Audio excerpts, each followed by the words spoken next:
Guys, lumipad na. Lumipad na yung pinakamalit namin. Halos na 2 dangkal lang na durion. Ayun, napakataas oh.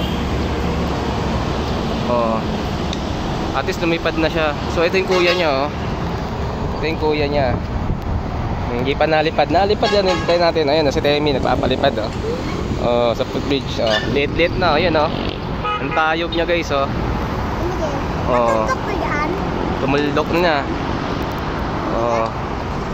Ayan o, Temi, kaway ka o. Say hi. Ay, ito may vlog, Temi. Ayan o, bilis. Ay, ayan o.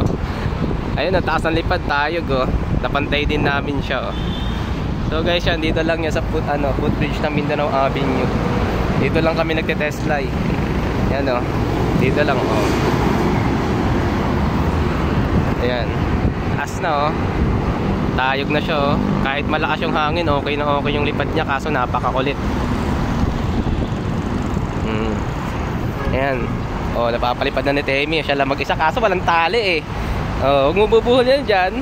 Hawakan mo lang yan. Para magsususan, papaliparin mo na lang siya. Ayun na guys, ang kulit to. Oh. Ayun oh.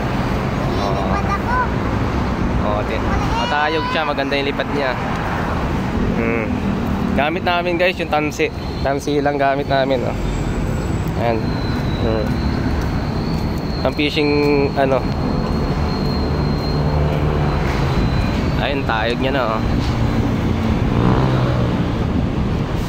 Yan oh. Yan, so napapalipad na namin siya. Ito susunod. Lumilipad naman to kaso di lang namin papaliparin muna kasi maliit muna ite-test fly. Ayan, nanunungkit siya dito. Yung saranggola yung sumapit to. Bastog na sug na.